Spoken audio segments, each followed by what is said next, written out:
Willkommen, bienvenue, welcome. Hier sind wir nochmal. Hallo, ich bin wieder da. Hier ist der Manuel. Eh, Vamos a hablar de cosas muy importantes, entonces vamos a empezar. By their fruits you shall know them. An ihren Früchten werdet ihr sie erkennen. Ustedes mismos los pueden reconocer por sus acciones. Eso es una cita del libro de Mateo. Es el versículo 7:16. Eso lo cita el doctor Jordan Peterson en una de sus conferencias. Habíamos hablado del país de Canadá. Habíamos dicho que Eric Clapton había escrito una canción que se llamaba Alberta. Alberta también es el nombre de una de las provincias canadienses. Allá queda la ciudad de Edmonton. Y en las afueras de Edmonton, en el año de 1962, nace el psicólogo de la posmodernidad, nace Jordan B. Peterson. Jordan Peterson es un psicólogo clínico que dictaba clases en la Universidad de Toronto. Dictaba, ¿no? Hasta el momento ha publicado 2 libros. Ha publicado Maps of Meaning en 1999 y después en 2018, o sea, hace apenas 2 años, publicó un segundo libro que se llama 12 Rules for Life. Tiene un canal de YouTube en el que publica las grabaciones de sus clases, de sus conferencias, otros contenidos. Según Wikipedia, en 2016 el Dr. Peterson publicó una serie de videos en los que criticaba la corrección política y donde criticaba el proyecto de ley C-16 del gobierno canadiense, y fue por estos videos que comenzó a recibir una importante atención mediática por parte de portales de internet, por parte de medios tradicionales, de canales de televisión. ¿Qué fue lo que pasó con Jordan B. Peterson? Esas críticas a la corrección política que mencionaba Wikipedia tenían que ver con un tema que es tremendamente importante para la gente que está metida en la vaina de las lenguas y de los idiomas. Así que en este video pues vamos a contarles un poco qué pasó con Jordan B. Peterson. Vamos a contarles por qué no dicta clases en la Universidad de Toronto. Vamos a ir haciendo una serie sobre el profesor Peterson. Esta es la primera parte, así que hace 2 años el gobierno canadiense había sacado una ley que criminalizaba el no uso de una serie de pronombres que se habían inventado los activistas de género. Habíamos hablado de Christina Hoff Sommers, habíamos hablado de Camille Paglia, de la asombrosa Roxana Kramer. Habíamos anunciado que íbamos a hablar de este hombre extraordinario que se llama Jordan Bernd Peterson, un ex profesor de la Universidad de Toronto que ha tenido que vérselas de frente con los excesos del activismo y de los estudios de género de las universidades canadienses, que van tomándose poco a poco las universidades estadounidenses y por lo tanto las universidades del resto del mundo. ¿Qué creen ustedes? Vamos a hablar de jerarquías, de poder, de tiranía, de competencia. Vamos a hablar de la sociedad occidental. Vamos a hablar del trabajo, de anécdotas, de biología. Vamos a hablar de neurociencia, de cómo los seres humanos se parecen a las ratas. Vamos a hablar de paternidad. Vamos a hablar de coordinación, de dominación, de sumisión, del juego. En Colombia, la X es una emisora. Este señor, Jordan Bernd Peterson, es una superestrella. Empezamos citando un video de Peterson. Se llama Identity Politics and the Marxist Light of White Privilege. Ahí les dejo el encargo de traducción, cómo se dice eso en español.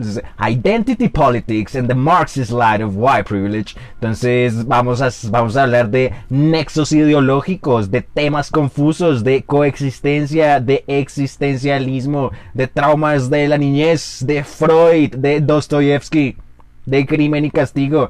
Empezamos ahora sí. El Dr. Peterson empieza hablando sobre el nexo ideológico que tiene el posmodernismo con el neomarxismo y nos dice que nos vamos a meter a profundidad con este tema. Continúa diciendo que eso es un tema confuso porque no es para nada obvio que el posmodernismo y el neomarxismo o el marxismo propiamente dicho estén alineados. Dice que el posmodernismo es un movimiento filosófico en contra de las grandes narrativas y al mismo tiempo el marxismo es una gran narrativa, de modo que necesitamos una explicación para el hecho de que el posmodernismo y el neomarxismo coexistan en los mismos espacios. Dice que es muy difícil llegar al fondo de este tema, de este nexo, así que hace una notificación muy importante.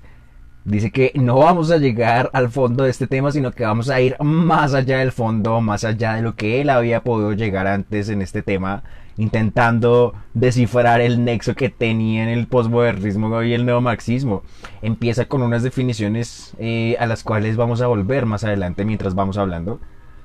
Continúa diciendo que los movimientos filosóficos usualmente no se nombran por los grandes pensadores dentro del movimiento, sino que se nombran tiempo después. Entonces estos nombres cubren un gran rango de ideas, de acciones, de percepciones. Habla también del existencialismo. Menciona que no es fácil salir de un momento a otro con un texto que diga qué es el existencialismo en sí. No puede uno salir con un texto que diga el existencialismo es esto. Nos cuenta entonces que su percepción de lo que es el existencialismo es que fundamentalmente el existencialismo es un movimiento que se apoya en un sentido psicológico en la idea de que en la vida había tanto sufrimiento intrínseco que la pregunta importante era cómo las personas se mantienen cuerdas y cómo se mantienen normales ante esto. Y hace otra notificación, hace un disclaimer sobre la palabra normal. Entonces, dado que hay tanta brutalidad y tanta malevolencia que son intrínsecas a la vida, intrínseco quiere decir propio, característico, el hecho de que uno tenga que levantarse y convertirse en un individuo y tener una relación con ese devenir es parte de lo que constituye el existencialismo. Hay muchos escritores que son existencialistas, pues, algunos son ateos, algunos profundamente religiosos, como Dostoyevsky. Nos dice que había mencionado el ejemplo del existencialismo para demostrar lo complicado que era cobijar a varios autores bajo el mismo manto, bajo el mismo movimiento filosófico. Es decir, no hay en realidad un acuerdo sobre lo que es el existencialismo y lo que no es el existencialismo, no se sabe bien, y que de todas maneras vamos a tener una tendencia a sobresimplificar este movimiento filosófico.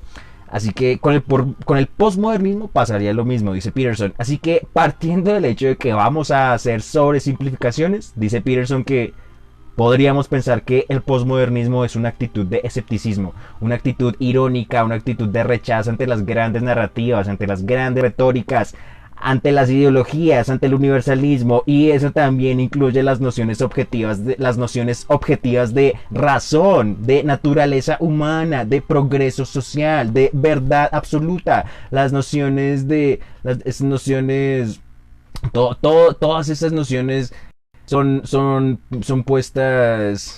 cuestionadas en el posmodernismo. La verdad objetiva, la verdad absoluta. Nos dice que el bromista, o sea, así le dice, el Joker, encabezando la pirámide de las jerarquías de los autores posmodernos, en la pirámide de la jerarquía de los autores se encuentra Jacques Derrida. Vamos a hablar un poco de Jacques Derrida. Habíamos hecho el Génesis, ese episodio del Génesis 11:9, donde se citaba el mito de la construcción de la Torre de Babel. Habíamos hablado de Jacques Derrida. Es un filósofo que nació en Argelia, en el norte de África. Allá hubo una colonización francesa que llevó allá el idioma de Voltaire y el idioma de la literatura del hexagón a estos territorios. Entonces por eso Derrida escribe en francés. Derrida escribe un texto que se llama Desde la Torre de Babel en 1985. Con ese texto vamos a ubicar las reflexiones en torno a los estudios de traducción dentro de lo que se denomina el pensamiento deconstructivo. La deconstrucción es el concepto principal de la obra de Jacques Derrida. En estos tiempos que corren hay una tendencia a interpretar la deconstrucción como aquellas actitudes, aquellas acciones que se adoptan de los géneros contrarios. Entonces los hombres haciendo lo que hacen las mujeres haciendo lo que hacen los hombres. Es un término que tiende a asociarse principalmente con cuestiones de género.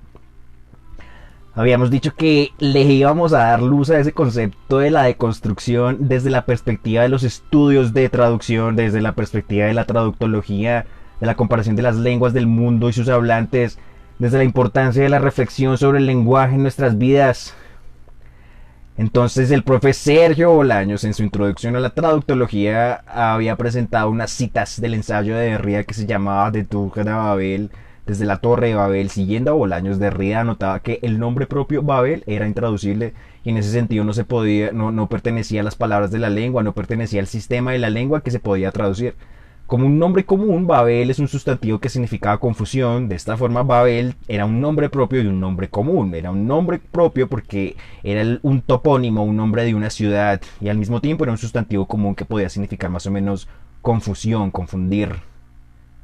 Entonces, continúa Derrida, el nombre propio en sentido propio no pertenece a la lengua. Cuando se nombra el sustantivo, cuando nombramos el nombre, se hace posible, se puede entre comillas interpretar por un equivalente semántico, pero ahí deja de ser nombre propio. Digamos, la palabra francesa Pierre en minúscula es un nombre común y su traducción a una lengua extranjera transporta el sentido, pero no sucede lo mismo con Pierre con mayúscula, cuya pertenencia a la lengua francesa no se asegura de la misma manera. Según Bolaños, Peter en inglés no es la traducción de Pierre en francés, así como Londres en español no es la traducción de London en inglés.